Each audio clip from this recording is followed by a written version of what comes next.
This story is called Love is Cold, and it is a tale of the first people. And so, sit down, my children. Grandfather has words for you. He will tell you a story. He will tell you a story of the first people. As you know, the first people were the first humans to walk the earth after being created by the gods. This is a story of Malik and Selah, the two great farmers of the first people. They had many wonderful children, many strong children. But the one they loved the most was their youngest daughter, Hannah. Hannah was a beauty, even at the age of 7 summers. And she spoke with a voice like an angel. She sang like a bird. She worked hard, even at 7 summers in the fields, to bring the most food and vegetables to the people. Hannah would also be the downfall of the first people, and it would be because of love. When Hannah was 7 summers old, she went out to the low hills to work and cultivate a new field. She was going to do this as a gift for her family and for the people. And while she was working, she sang. And her beautiful voice echoed over the low hills. But her beautiful singing also awoke something. She awoke one of the ice trolls. The ice trolls, as you know, sleep under the ground. And when they come up in the winter, they freeze the air around them, and they cause the snows and the ice. But this was no normal ice troll she awoke. She awoke the king of the ice trolls with the sound of her voice. And so, the ice troll king slowly pulled himself from the ground. And as he did so, Hannah could feel the cold air come on this spring day across her skin. The ice troll crept along the low hills and brought himself out. And he peered over, and he saw this beautiful young girl. And he thought, I must have her. She must be my own. But she was only 7 summers old. She was not yet a woman of 13 summers. He could not possibly marry her. So he was patient, and he was smart. Smart, but not clever. Trolls are smart, but not clever. And so, the ice troll king changed his face and changed his body, so he looked like a young man of similar age. And he called out, "Hello, my friend. How are you? What are you doing?" Hannah was surprised. She did not expect to find anyone working where she was. She called back. She said, "I am working. I am planting vegetables. I am creating a new field. My people, my family, Malik and Selah, my parents, they are the ones who are the great farmers of the first people." So the ice troll said, "I thought you would be planting beautiful flowers, as such as a beauty yourself would do."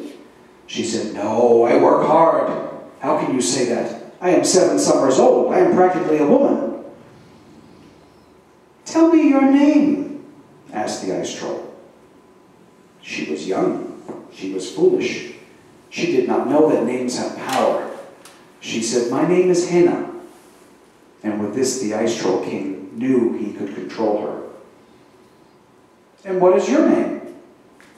He said, "You may call me Tundra." That was not his name, but it was a name that would work.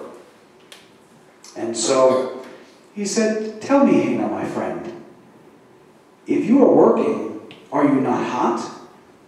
She said, "Of course I'm hot. I'm sweating. It is very hard work. That's what farmers do." He said, "I can give you a gift. If you call my name, I will come to you, and I will give you a cool breeze that will always keep you comfortable." She said, "How can you do this?" He said, "Well, my people, come not too far away from here. And we live in a land where it is always cold, so it is good for us to share with others. To this, Hannah was accepted. She said, "This is good, if you will do this for me, but what must I do for you in return?" He said, "You must do 3 things. 1, you must always call my name. 2, you must never tell anyone else about me. And 3, you must sing to me." These were acceptable terms, so Hannah said, "Yes, I will do this, Tundra, my friend." And so, it began a courtship that would go over years. Hannah would work in the spring, planting her field. She would call out, "Tundra, my friend, are you there?" And Tundra would respond, "Hannah, my friend, I have come for you." And with him came the cold. And he comforted her in a cooling blanket. In the summer, when it was especially hot and she would work hard, he would comfort her and cool her. In the fall, he stayed further back because fall was harvest time. And in harvest time, there would come more people. And he did not wish to be seen. And she kept her promise. She did not tell anyone of him. The Ice Troll King was very, very patient, very old, and very smart. But as I said, not clever. Because he forgot, as time was passing, and as he courted her over the years, and it would be the same thing. Hannah would call to him, she would sing, he would cool her. But the king of the ice trolls, Tundra, forgot. He never changed the way he looked. So as Hannah grew to be a young woman, he remained a boy. And so, Hannah's thoughts of him were that of a playmate and a friend. Tundra fell more and more in love with the woman who was becoming before him. In the year of Hannah's 13th summer, Tundra waited. He knew now she would be old enough to become his wife. And he waited and waited, but she did not come. She did not call. Hannah, meanwhile, had been betrothed by Malik and Selah, her parents, to another of the first people, to a young man who she found pleasing, who was friendly and loving and caring. So she was preparing to marry him. But she remembered Tundra, her playmate from old, and she said, "I must share this news with him. He must know I'm going to be happy." So she went out in the fall, during the harvest, and she called. She said, "Tundra, my friend, are you here?" The Ice King could not wait. He pulled himself from the ground quickly, came up to her and said, "Hannah, my friend, where have you been? I have been waiting." She said, "I've been very busy. There's been much to do. There's been much farming. And I have great news." He said, "Hannah, you are now a woman of 13 summers. You have grown up. You are beautiful. I have news too. I have decided to make you my bride." Imagine Hannah's surprise seeing a young boy propose his love to her. She said, "Tundra, my friend, you are only a child. You are my playmate. I am going to marry another. I have been betrothed." This did not settle well with the Ice King. And so he looked upon her and then felt rage. His heart turned cold, if it wasn't already cold. And the air grew colder around. He tore the mask from his face, and he stood up and showed what he was, the Ice Troll King. And he looked at her, and he said, "Woman, I have claimed you as my own. You will be my bride." She was panicked. Hannah didn't know what to do. She begged, she pleaded. She said, Tundra, if you have ever loved me, if you have ever been my friend, you will not ask this of me. He said, Hana, I have claimed you. You will be my bride. You will come home with me. You will bring yourself to me, and you will be with me under the ground, in the ice and snow. You will become my wife. She ran. She ran back home, but she could not run fast enough. Tundra caught her, and he said, I give you 3 days. 3 days to call my name. 3 days to return to me. 3 days to be my bride. If you do not do so, then you will pay greater than you have ever paid in your life. And for every day that you delay me, for every day that you wait, I will take something from you that you love. He let her go. Hana ran home to her parents, Malik and Selah.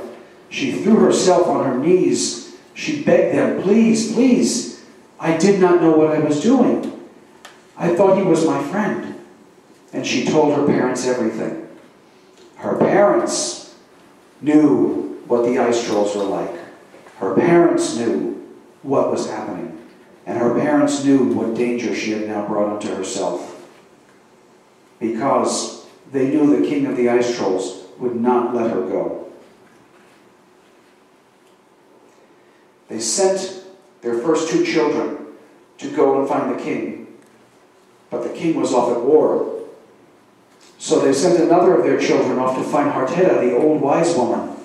But Harteda had gone off to search for the king. She was trying to fulfill prophecy. The first day came and went, and they stayed inside their home. Hana was afraid. She was afraid of what was happening. At the end of the first day, she went out, and she walked back towards the field to see. And as she approached, she could see that the field that she had planted was now frozen. All of the plants were dead. Everything was covered under ice and snow. Winter had come early. Winter had come from Tundra. She ran back home to her family, and she said, he is taking his revenge now. What do we do? So they sent another of their children off to find the king, and they sent another off to find Harteda. They needed someone who was wiser than they. But still no messages came, and the children did not return. The second day came and ended. And when they opened up the doors, they felt the cold inside. All of their fields, everything was now frozen and dead. There would be no food for the winter. There would be no food for the first people. It was gone. And the ground was frozen, and the land was covered in snow and ice. Hana knew she had no choice. She was going to have to go to Tundra. She was going to have to call his name. And so while her parents slept, she made her way out, walking through the snow and the ice towards the low hills to call his name. But there were others waiting in the snow and ice for her. Other ice trolls who did not like the idea of Tundra marrying one of the first people. So they blinded her with snow, and they whipped her with the wind, and they delayed her. They made her lose her way. When she finally reached the low hills, the third day had passed. And when she got there, she called, Tundra, Tundra, this is Hana, I call you, come to me. And Tundra came, but he was not happy. He said, I gave you 3 days. 3 days have come and gone. I told you for every 3 days I would take something from you that you loved. Now I have taken the last that you loved. At her feet, she could see her parents, who had come searching for her in the night, were now frozen and dead at Tundra's feet. She turned to him. She said, Tundra, You have taken everything from me that I loved. Why would you do this? Why? He said, you told me no. You did not call my name. Hannah said, you are still the child that you once were. You would never be a man, and I will never speak your name again. Tundra said, you have one last chance to come with me. But Hannah turned her back on him and walked away. He yelled at her. He said, how dare you? He said, if I cannot have you, no one will have you. And he raised his hands, and he called the snow, the ice, and the winter. He called them early. He called them greater than ever. His heart was totally frozen now. And with him came the blocks of ice from the north. The land froze, and ice, higher than any trees, came and pushed from the north and crushed the land underneath. It pushed away the first people who had to flee to the south, to the only last remaining warm lands. And ice would cover the land for thousands of years. The first people were long-lived, and they rested. Tundra sat with his heart frozen in the midst of the great ice, in the midst of the land that was once the farm that Hannah had planted. And he stayed there until he felt in his immortal heart that Hannah had at last left the world and joined the gods. And with that, the ice receded. Finally, after thousands of years, tearing the ground under it to allow the people to return to the land and repopulate. And Tundra went with it into the frozen north, never to be seen again. And the ice has never returned from the north since then.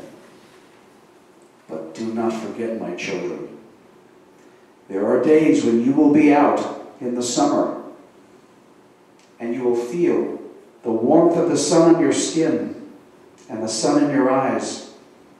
And you might feel then a cold breeze come across your skin. Know you then, an ice troll has stuck its head above the ground and is listening to see if you will call its name.